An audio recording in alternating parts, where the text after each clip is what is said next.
the economic empowerment of women not only is crucial if you want to empower women, but on top of it, the effect is like empower economically one woman and you will see her empower like her whole village, and we all have our village somewhere in the world. Hi, I'm Tracy Lovejoy. And I'm Shannon Lucas. We are the co-CEOs of Catalyst Constellations, which is dedicated to empowering Catalyst to create bold, powerful change in the world.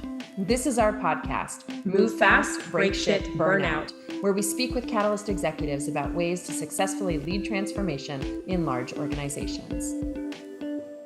Today, I'm very excited to have Nezha Alaoui with us. She's a global advocate for women's empowerment, a social entrepreneur, an author, a speaker, an impact influencer with a community of 3 million people on social media. She's also the CEO of Women's Choice, a New York-based organization working closely with Fortune 500 companies, institutions, and governments in advancing diversity. Women's Choice has supported over 25,000 women executives worldwide, and they collaborate with Nezha on the initiatives and campaigns she implements.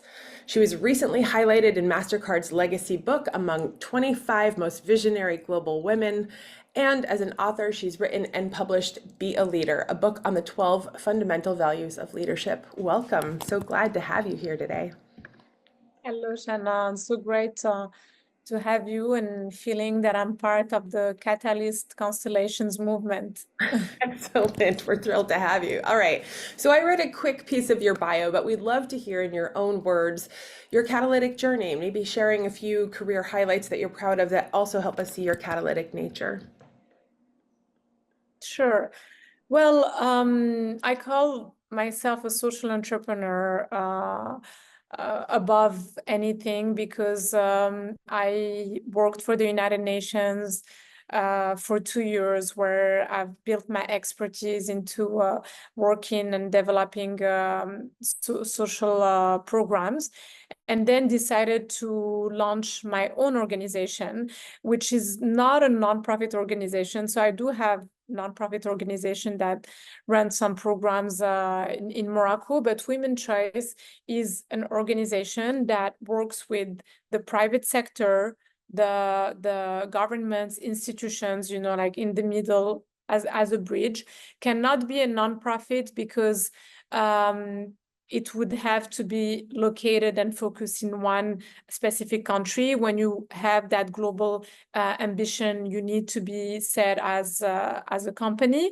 And then that gives you that agility to be able to work in with the different entities. But our focus is fully on women's empowerment. We have a social impact KPIs. So we have the DNA of a nonprofit, but we are structured in a startup model to have that agility to be able to scale and grow. And at the end of the day, the goal is to create that impact. So you need to take yourself out of a box that can limit you. How did you end up focusing on this? Obviously, there's a lot of need, but it sounds like you built something from the ground up. Tell me a little bit about the spark and then the process. Yes. So today I was at a meeting at the Apple office here in Dubai, and the question that came was like, do you find it hard to be running this program now?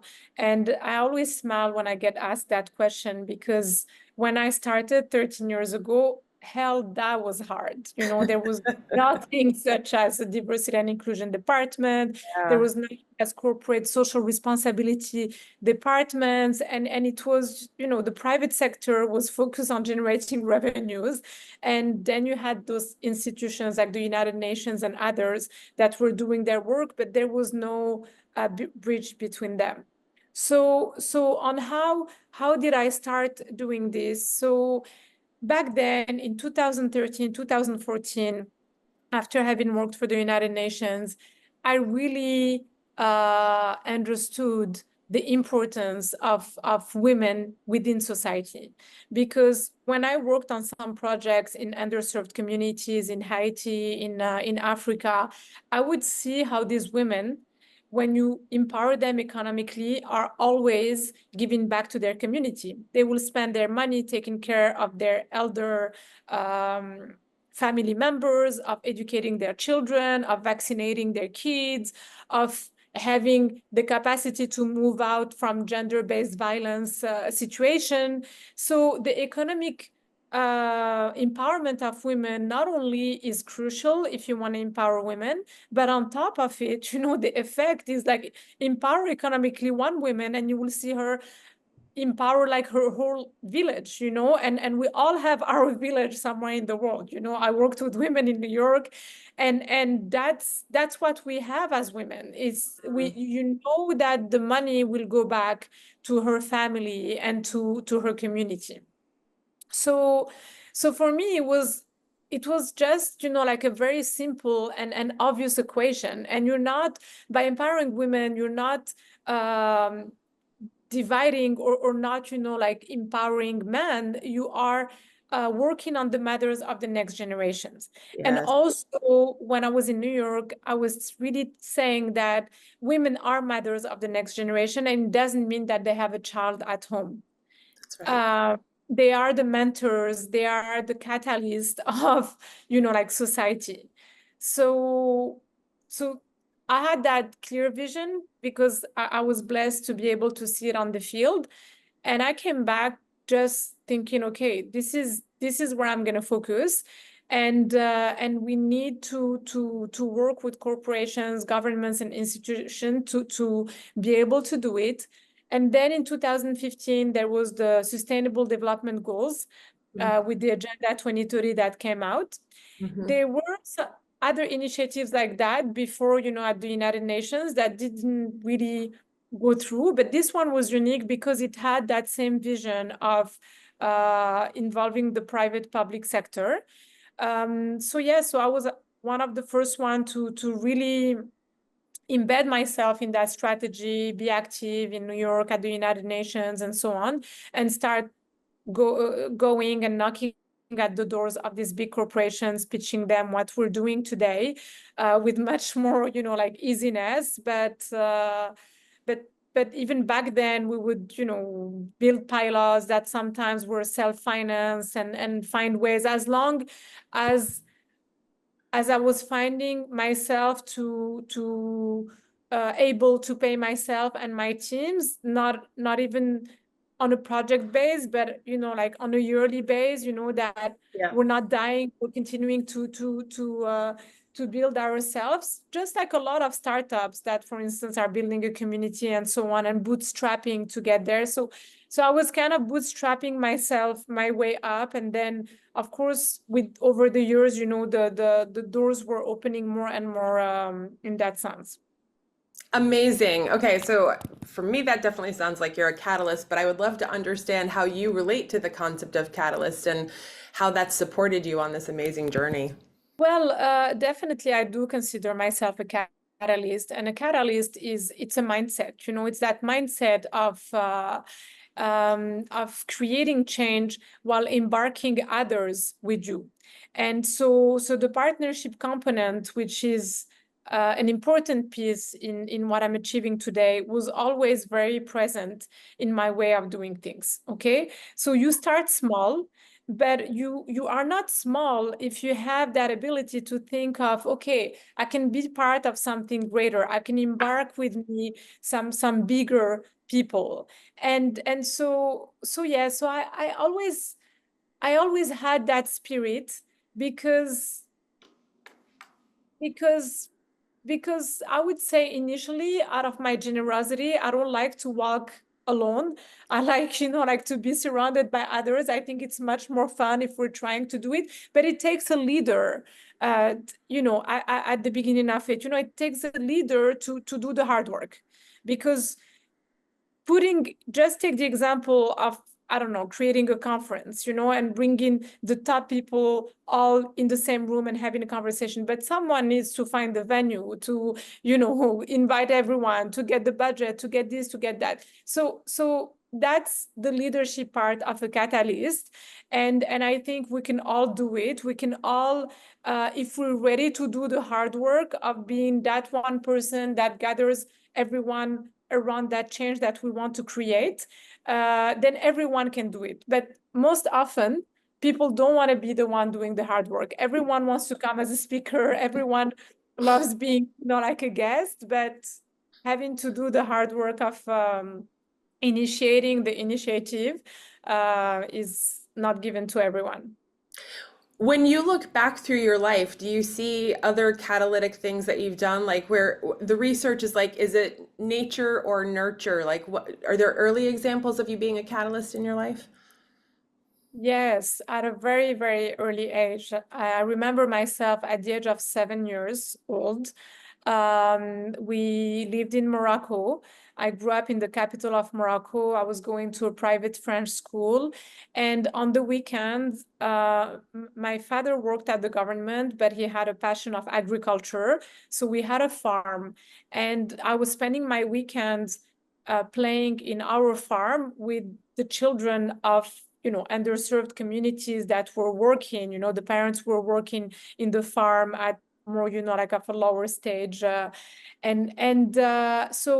here I was, playing with these kids and already realizing that I have an education that they don't have access to. So I would spend my weekends teaching them what I have learned over the week. Wow, And that's amazing.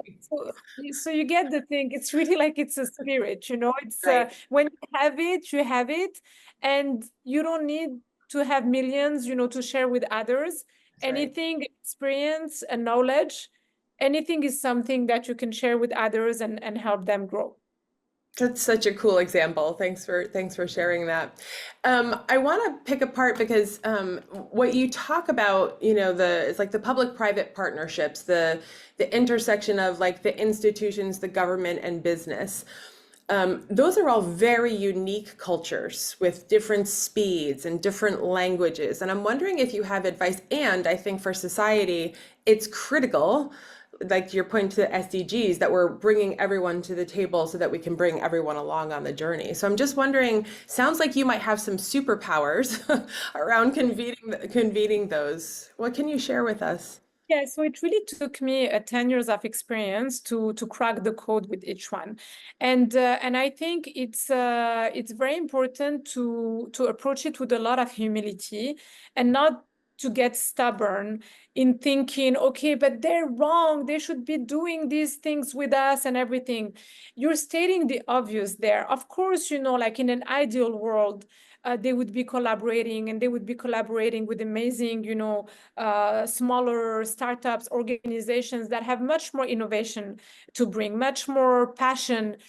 But you have to look at them as a little bit a victim of their own system. They have their own pressures, and they have their own reality that makes them not able to opt into a collaboration in the way you have designed it. Mm-hmm. And so, but then you need to really take advices from them and explain to them, look, I understand the way, I've structured the collaboration right now is not, like a good deal for you because there are processes and so on. But you tell me how in a, better option could we ever collaborate? And you have experts there, they know their system. Okay, they're not the entrepreneur that you are. They are employees, so they're not competing with you. But learn from their expertise and put them in that situation where I'm not just asking, and if you say no, then okay, it's the end of it. I really think that there is a space for us to collaborate. And my big question is, how do you think we can collaborate? And so that's one thing. That's one thing that I don't see a lot of entrepreneurs do, and they miss on that collaboration. The other point that I speak a lot about is a lot of entrepreneurs feel intimidated by these big structures.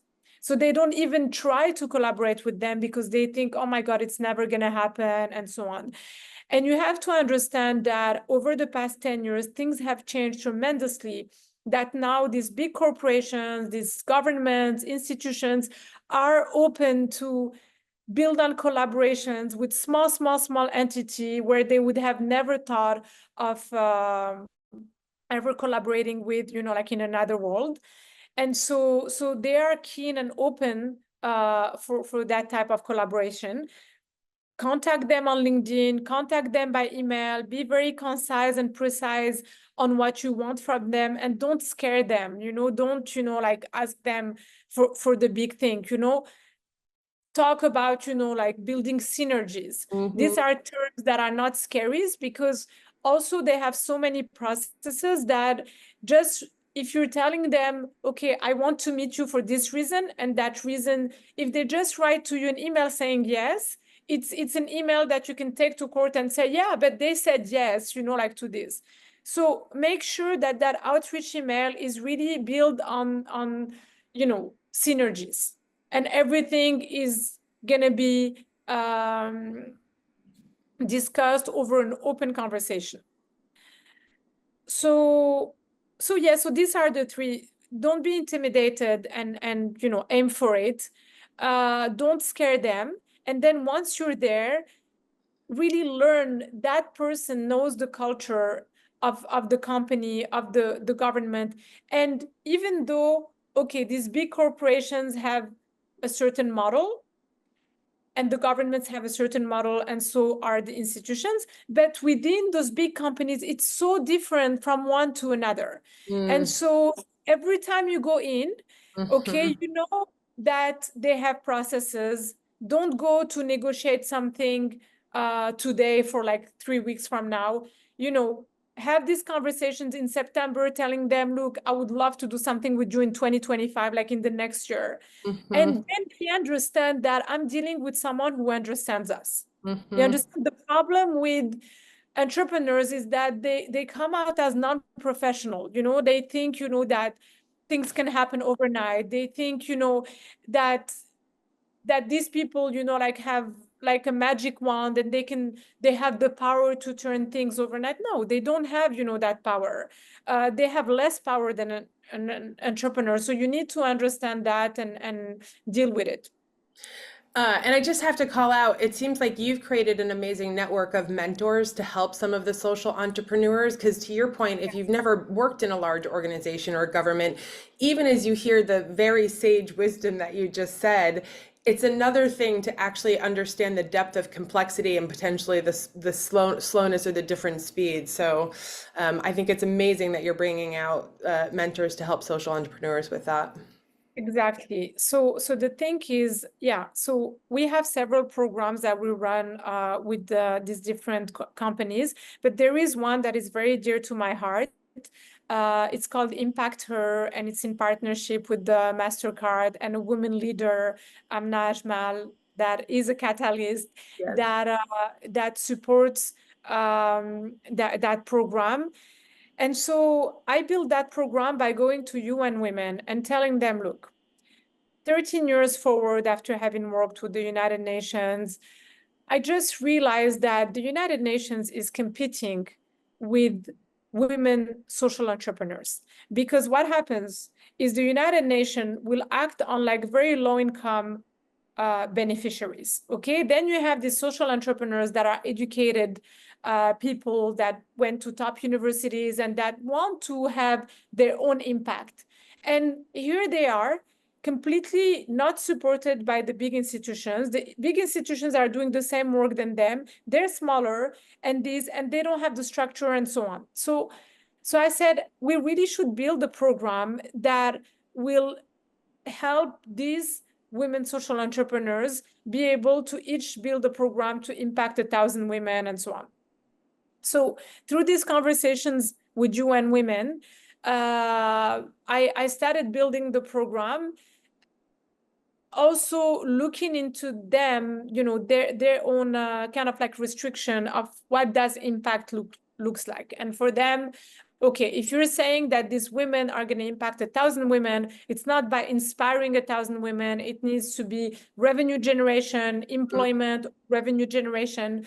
If you're helping them to become micro entrepreneurs, then you need to show that you're helping them generate revenues of a minimum of $300 for at least 3 years and so on.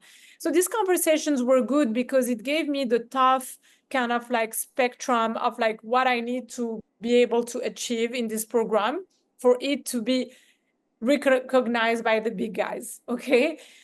And then I started working with these women social entrepreneurs by going and getting a sponsorship for it, okay? It starts with the pilot. Same thing, you know, when I went to MasterCard and I met with Amna, I didn't tell her, yes, please finance, you know, like the rest of my life, you know, like in this program.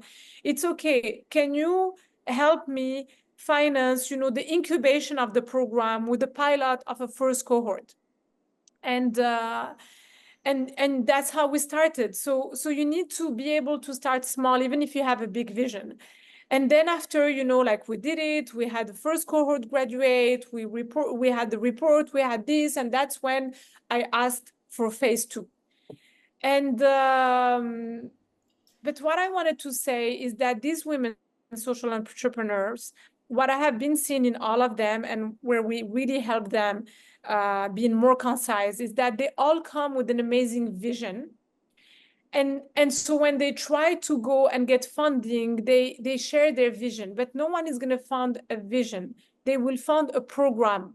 What is the program that I'm going to fund? How long does the program run? What is the impact? So if you break down your big vision, which is Women's Choice is a very big vision. You know, we have announced that we want to impact 1 million women, you know, across MENA region by 2030.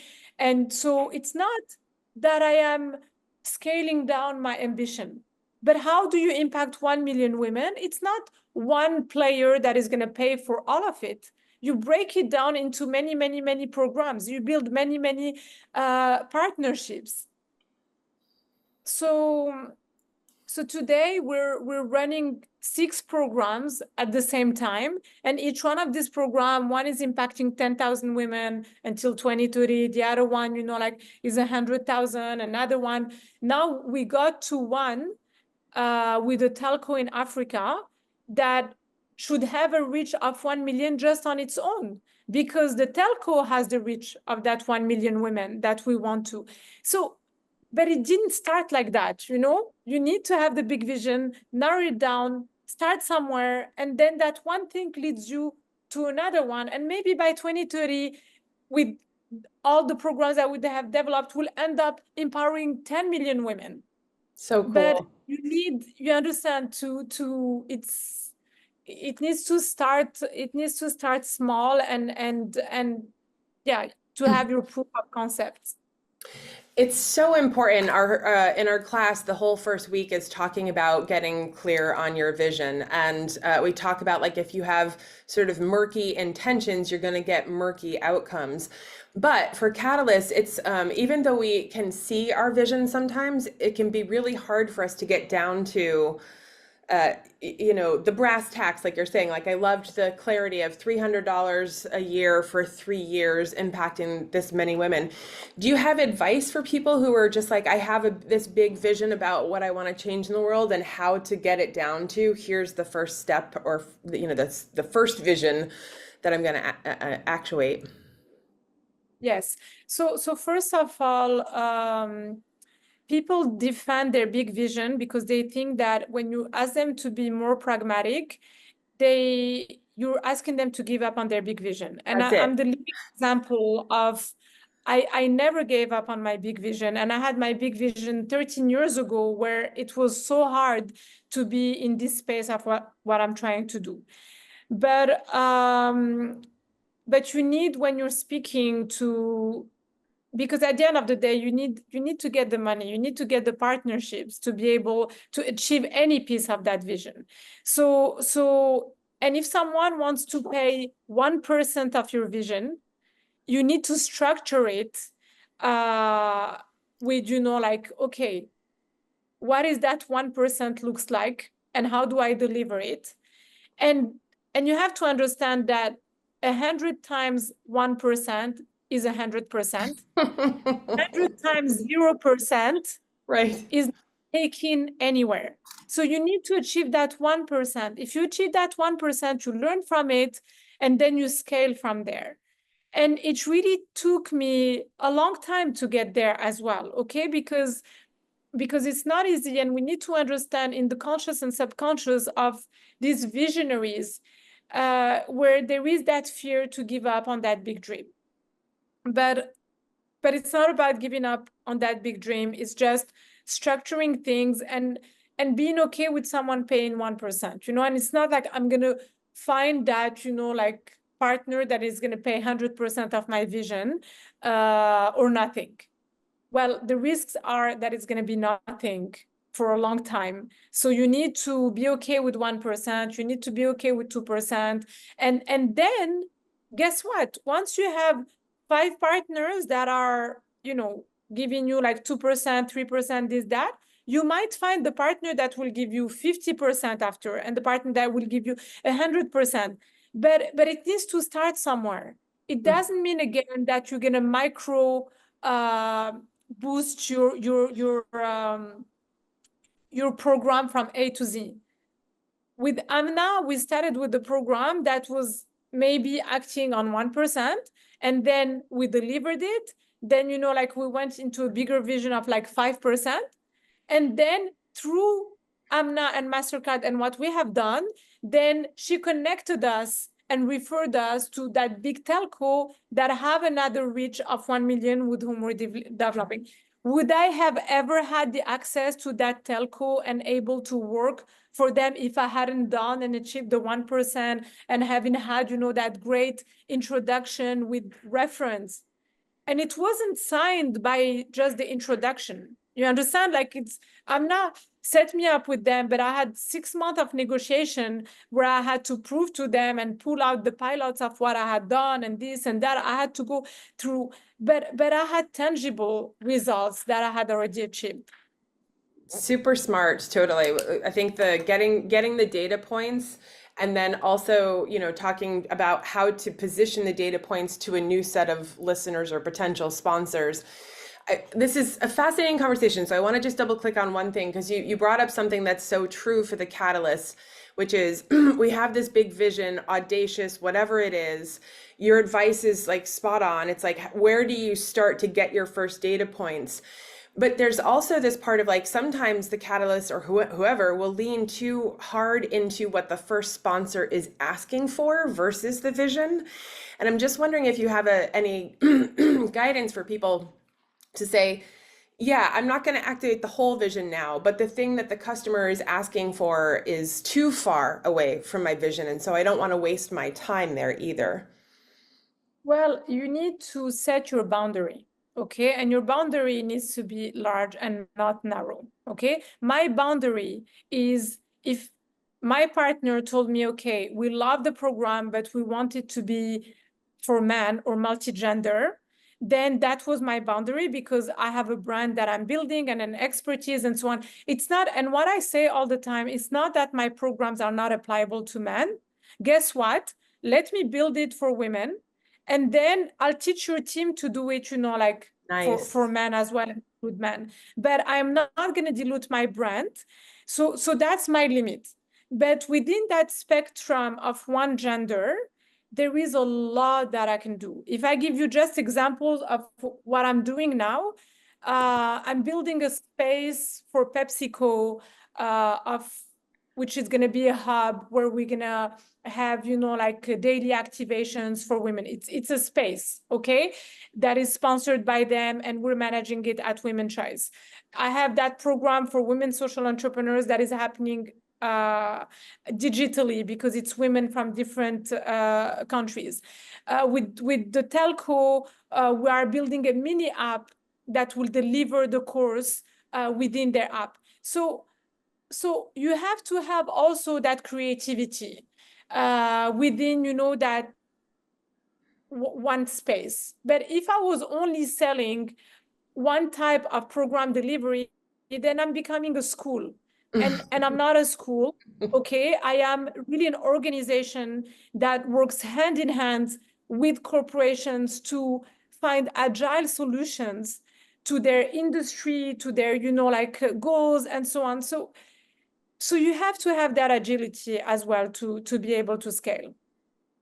It's so, I love the clarity of that. It's like you know what you stand for, you know what your purpose is, you're not missing the big vision, but so that provides the guardrails, but then there's a lot of agility and iteration and flexibility underneath supporting that purpose.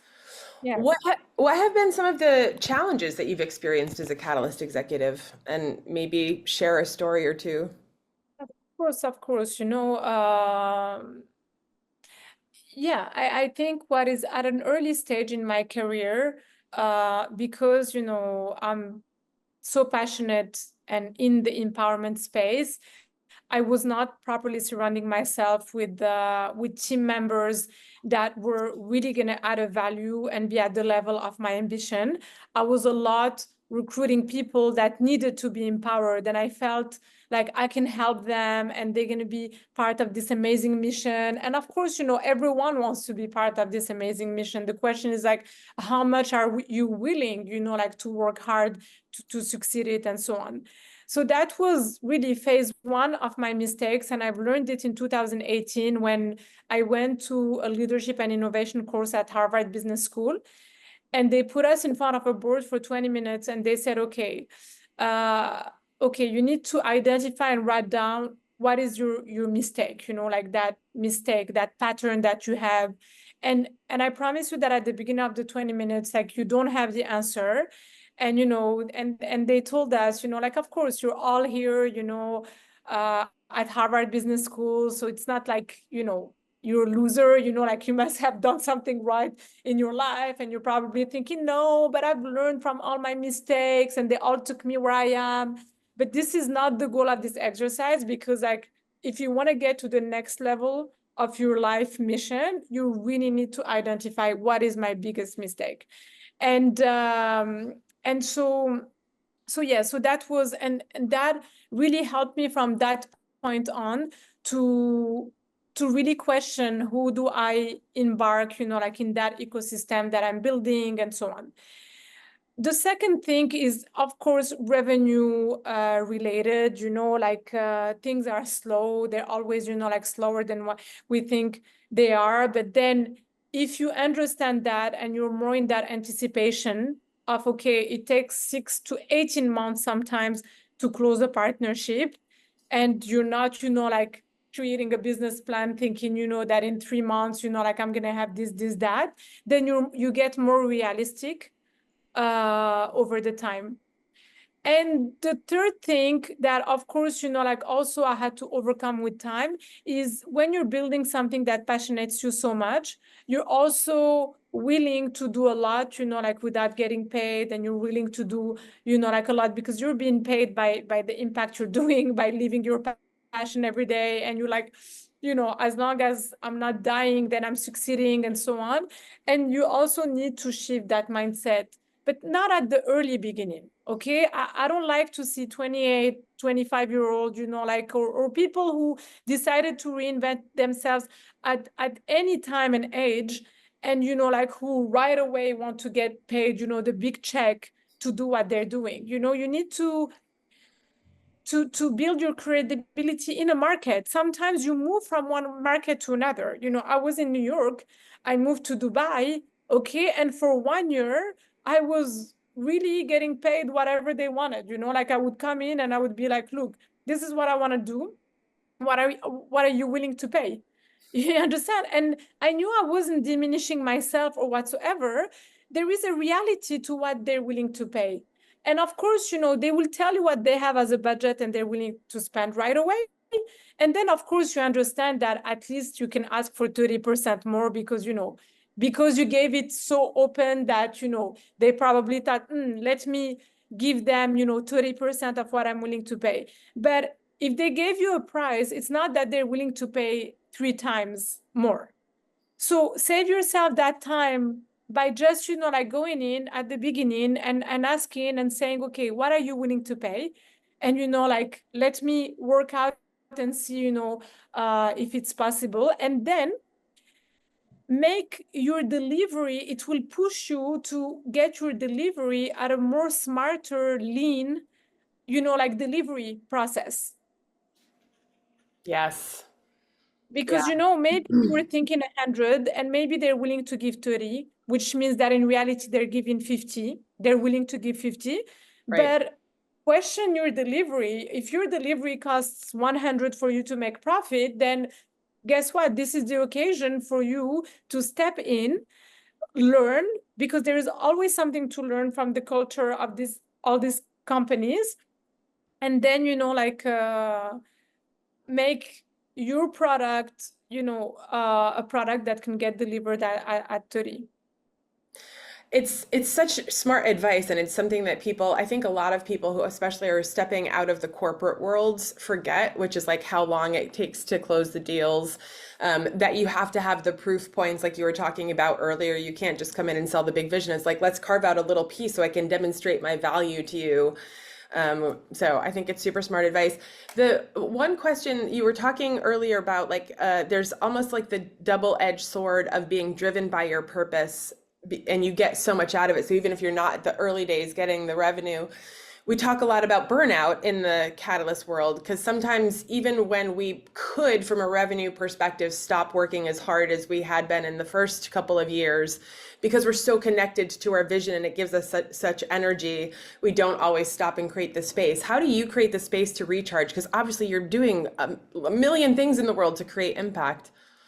Yes. So yeah, I see a lot of people trying to create big visions alone.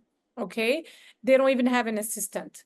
And I think that is wrong. And I really see them being burned out of being alone and not having someone to assist them in, like the conversations that they're having right and left and so on. And then, like going home and being behind a computer and doing the whole thing, So an assistant is never, the most expensive investment that you can do. So there is you, and you need any project idea that you have that you really want to seriously take on, put yourself +1. And it's not a co-founder. It's not a co-founder, because a co-founder is supposed to be with you at the front, okay? Co-founders are stronger than alone, because one is like talking here and the other one is talking there, so you get to result. But at least you need to have one person in the back office that assists you both. And it can be that one person for both, but it needs every project that really wants to see itself, like take off, need to have that one employee. And so yes, so it's an investment, it's a risk, but also so it helps you from the burnout, but at the same time that investment gives a sort of like continuity to what you're trying to achieve, with really someone who's backing the idea, and the weeks that pass take to somewhere. Okay, you can see yourself as a founder or co-founder deciding to be alone, spending a lot of time and thinking you're building a lot of traction out there with like nothing closing, when in reality when you have that person in the back office, there is what you're trying to do like this, and then there is like some work that is being done like this. So even if you haven't gone like this, you're still advancing somewhere, you're still building somewhere, you're building a database, you're building, like an expertise, you're building some, like concepts that you're testing, that are not just your ideas. Yes, of course, if you're out there, you're going to be sharing 100 ideas, but none of them is even going to be transferred into a deck. So if you have 100 decks, that has value at some point. I promise you, I've made decks 15 years ago that I'm using now. So those decks, like there is like a little percentage that you change, but there is something tangible that is out there. It's super concrete advice. I really love the actionable, how actionable that is. It's like, don't do it alone, which I totally agree with. And I always need help keeping all of the cats together, the wheels on the bus, all the things. All right. This has been an amazing conversation, but I'm going to ask our last and funnest question, which is, I'd love to hear about your favorite catalyst who inspires you, past or present, and why do they stand out to you?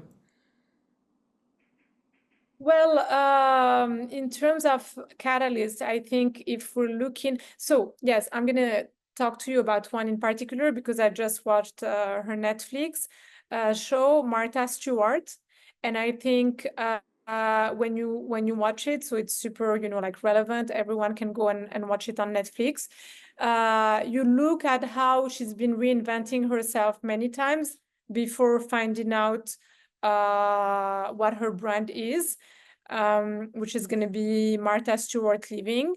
Then you see how she was particularly ambitious for a woman, and she ended up being the first woman billionaire, and she took her company to be in public. And I think that's amazing because she really built a milestone there. We don't know in the 90s many women billionaires that have built it on their own. We're not talking about someone who has inherited from like a big family group and so on. Then she went through the struggles that she went through, and I think it's public, that everyone knows that she went to jail at some point. And again, like how she went through that. But you also realize that a lot of that, a little bit, she was really becoming to irritate the public opinion and, government and everything for who she was and what she was standing for. And a lot of what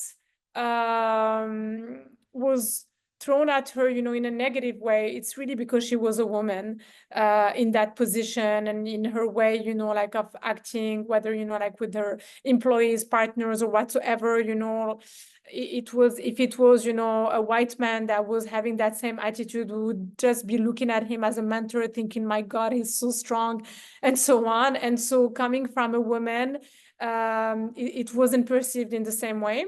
So yeah, so I think she's an amazing catalyst, and I think she should be on this show. Yeah, me too. Let's get Martha. Reachable. She's reachable. I'm sure if you try on Instagram, you'll get her. This is what I was saying earlier. Like, we are intimidated. We're thinking that, we cannot have those people or those big corporations, but we have to try. I 100% agree. You have to try. The worst you can get is the second one down, which is still going to be Exactly. amazing. Totally. So Exactly. thank you so much for this amazing conversation. I could listen to you for hours, but it's so concrete and actionable, which I really appreciate. Thank you, Nezha. Thank you, Shannon. Thank you. And to our listeners, thank you so much for listening. If you'd like to learn more about how to create bold, powerful change in the world, be sure to check out our book, Move Fast, Break Shit, Burn Out, or go to our website at catalystconstellations.com. If you enjoyed this episode as much as I did, please take 10 seconds to rate it on iTunes, Spotify, Stitcher, or wherever you listen to your podcasts. And of course, if you have other catalysts in your life or you happen to know Martha Stewart, please hit the share button and send a link their way. Thank you.